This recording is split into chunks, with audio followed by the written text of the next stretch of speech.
तिङन्त प्रकरण लकार यहाँ पर चल रहा है। 575 नंबर का सूत्र हमने देखा, क्रियातिपत्ति, अंतिम विभक्ति, अंतिम लकार वह था, लृंग लकार। कुछ और सूत्र हमें यहाँ पर समझना आवश्यक है। अगला जो सूत्र है वह है षडाद्यः, षडाद्य सार्वधातुकम्। यह जो सूत्र है, यह सूत्र क्रमांक है 576 कातंत्र रूपमाला व्याकरण ग्रंथ का यह सूत्र है। षडाद्य सार्वधातुकम् मतलब षडाद्य अर्थात कि 6 विभक्तियों के आदि की 4 विभक्तियां सार्वधातुक संज्ञक हैं। मतलब हमने देखा कि जो प्रारंभ की 4 विभक्तियां थी वह थी वर्तमाना, सप्तमी, पंचमी और हेस्तनी। यह जो 4 धातु हैं इनकी जो संज्ञा है वह है सार्वधातु। इस तरह यह सूत्र का अर्थ निकलता है। अगला जो सूत्र है, जैसे हमने देखा था 9 खाने हमने बनाए थे। क्यों बनाए थे? तो यहाँ पर अगला सूत्र कह रहा है, सूत्र है अथ परस्मैपदानि। यह सूत्र है 577 नंबर का कातंत्र रूपमाला ग्रंथ का। अथ परस्मैपदानि अर्थात आदि के नव वचन परस्मैपद संज्ञक होते हैं। परस्मैपद संज्ञा होती है किनकी? आदि के 9 प्रत्ययों की। जैसे हमने देखा था सी तस ता, ती तस अंति, सी तस था, वी वस मस। यह वर्तमान में लट लकार में हमने देखा, तो उनकी परस्मैपद संज्ञा है। पुनः मैं आपको बताऊं कि परस्मैपद जिन क्रियाओं का फल कर्ता को छोड़कर अन्य, यहाँ पे लिखा है पर, तो पर से ही हमें विदित हो रहा है कि यह अन्य के लिए है। जिन क्रियाओं का फल कर्ता को छोड़कर अन्य कर्म को मिलता है उन्हें परस्मैपदी धातु कहते हैं। अगला जो सूत्र है वह यहाँ पर है नव पराण्याग्ने। नव पराण्याग्ने सूत्र क्रमांक 578 अर्थात आगे की जो 9 विभक्तियां, 9 वचन हैं, आगे के जो 9 वचन हैं उनकी जो संज्ञा है वह है आत्मने पदी, उनकी संज्ञा है। यहाँ पे देखिए यह शब्द है आत्म और वहाँ पे क्या था? पर। मतलब आत्म से ये दिख रहा है कि जिन क्रियाओं का फल सीधा कर्ता पर पड़ता हो उन्हें आत्मनेपदी कहते हैं। यहाँ पर हमने देखा था लट लकार में ते आते अंते, से आते द्वे, ए वहे महे, यह आत्मनेपदी से संबंधित है। चलिए अगला जो सूत्र है वह पुरुष को लेकर है। त्रीणि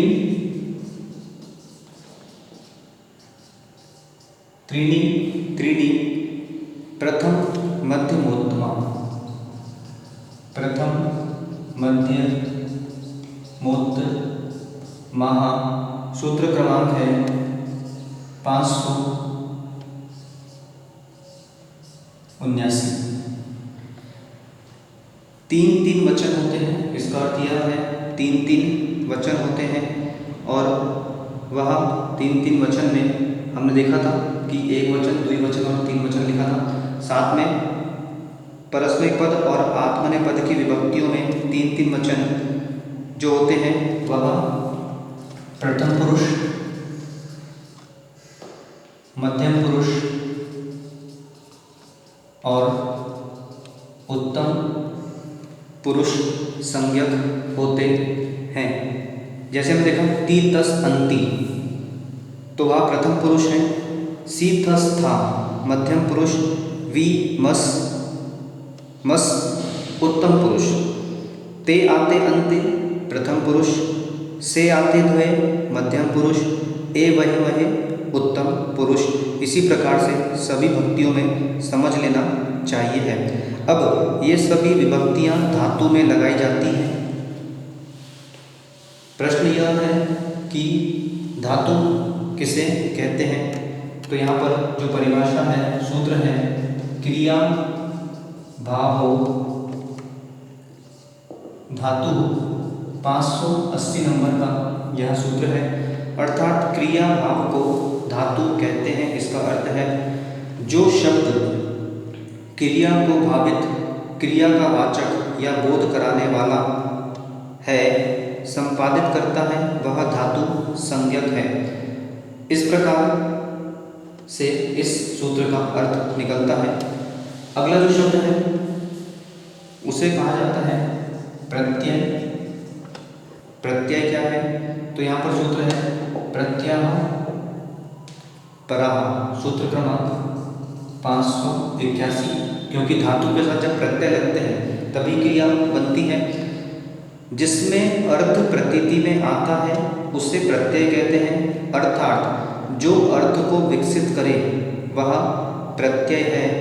प्रकृति से परे प्रत्यय होता है। इस नियम से सभी ती तस आदि विभक्तियां एक साथ आ गई हैं। अगला जो सूत्र है बहुत ही छोटा सा सूत्र, वह है काले।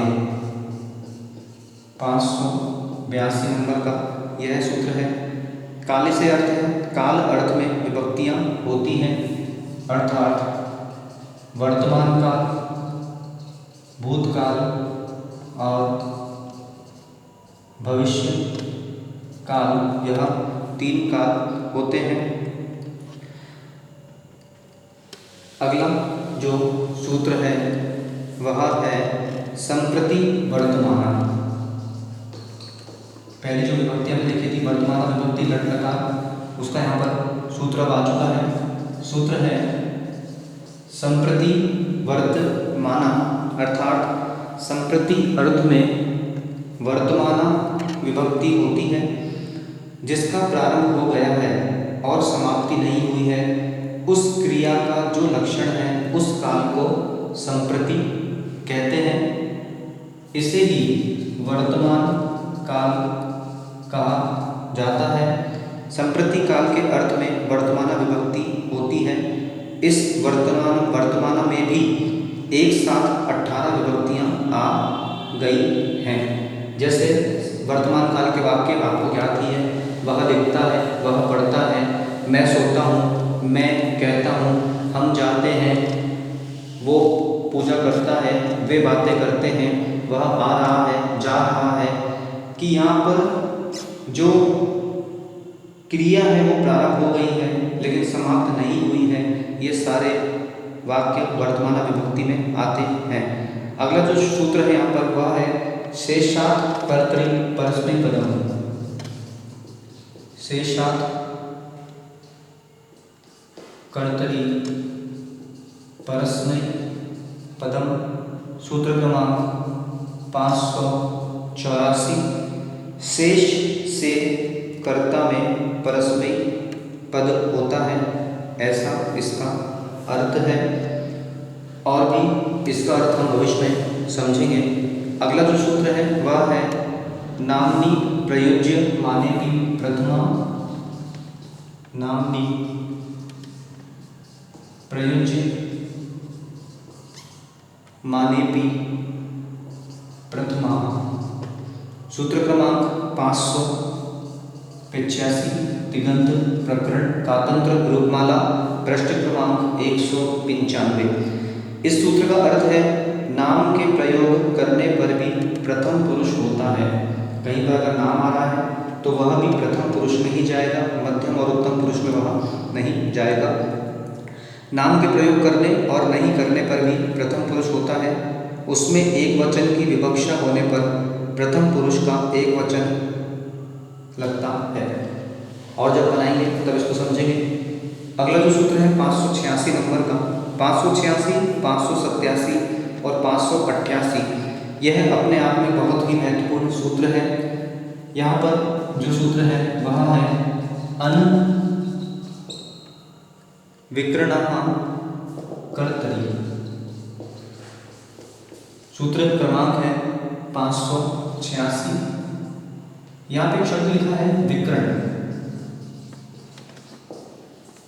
विकर्ण संस्कृत भाषा में विकर्ण जो शब्द है उसका अर्थ है धातु और प्रत्यय के बीच में। यहाँ पे समीकरण बनाता हूँ मैं, धातु और प्रत्यय, यहाँ पे बनती है क्रिया। धातु और प्रत्यय के बीच में जो यहाँ पर वर्णाम होता है उसे विकर्ण कहा जाता है। इसे हम समझेंगे। फिलहाल इस समीकरण को मस्तिष्क में रखेंगे। अनविकरणः कर्तरि अर्थात अनविकरण के कर्ता में अनविकरण होता है। अनविकरण में हमें यहाँ पर आ लेना होता है, वो आदिगण में वो आदि जो धातु होती हैं उनमें अविकरण लिया जाता है। अगला जो सूत्र है 587 नंबर का, वह है अनीच विकरण।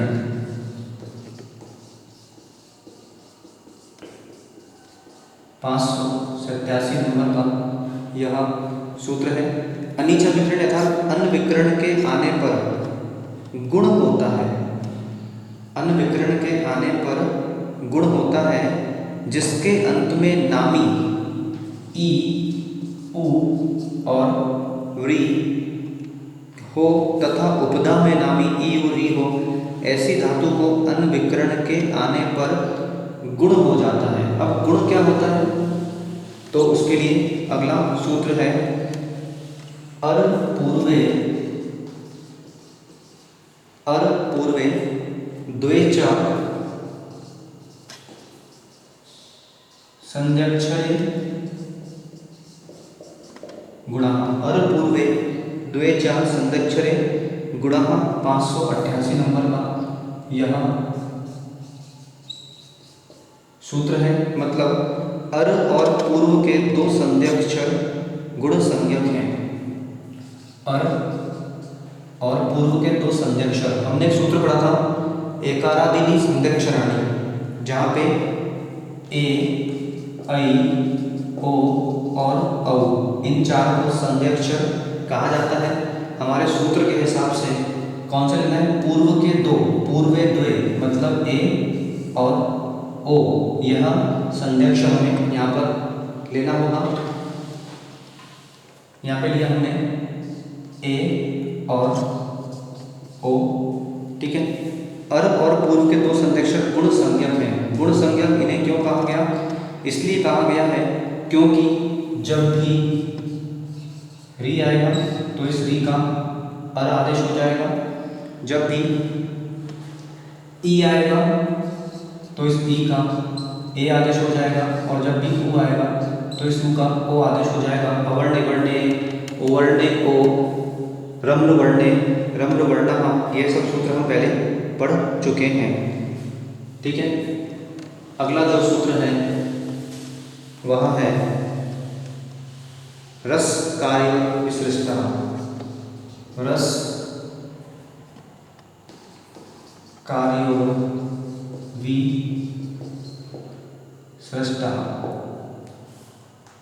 विसृष्टः।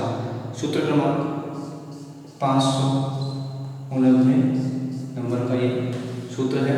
इसका अर्थ ये है कि रस, रकार और सकार, रकार और सकार अगर यह अंत में है तो इनका विसर्ग आदेश हो जाएगा।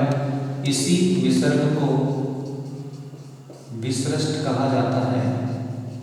विसर्ग का ही अपर नाम है विसृष्ट, है इसे स्मरण में रखेंगे कि जहाँ पे सकार आएगा या रकार आएगा तो वहाँ पर हमें विसर्ग आदेश करना होगा।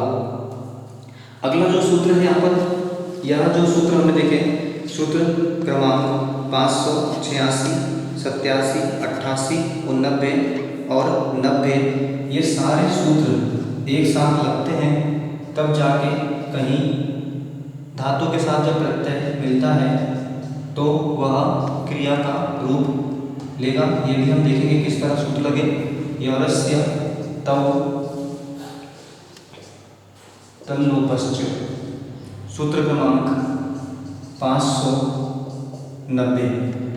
इसका अर्थ है अकार और संध्यक्षर के परे अकार है, इसका लोप हो जाता है। अगर अकार के परे अकार आया है और संध्यक्षर आया है तो वहाँ पर हमें उसका लोप करना होगा। भवंती आदि शब्द जब बनेंगे तब इसमें हम उसका प्रयोग करेंगे।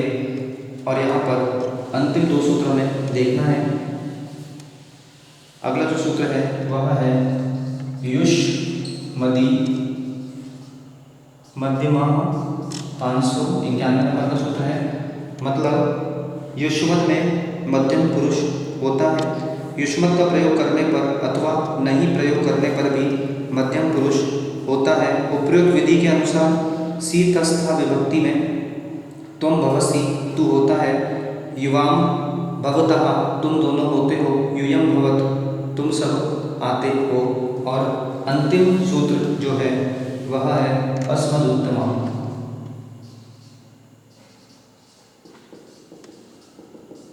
592 नंबर का यह सूत्र है। अस्मद में उत्तम पुरुष होता है। अस्मद का प्रयोग करने पर या नहीं प्रयोग करने पर भी उत्तम पुरुष होता है। यहाँ पर भू मी है, अनविकरण गुण करके भव अमी रहा। और भी किस तरह यह बनते हैं यह हम आगे देखेंगे। यहाँ पर 592 सूत्र तक हमने देखा। पूरा जो लकार प्रकरण है यह बहुत ही बृहद है और सूत्र 1000 तक गए हुए हैं। हम प्रयास करेंगे धीरे धीरे इन सूत्रों को सूक्ष्म रूप देते हुए कैसे वाक्य निर्माण करें, यह आगे देखते हैं।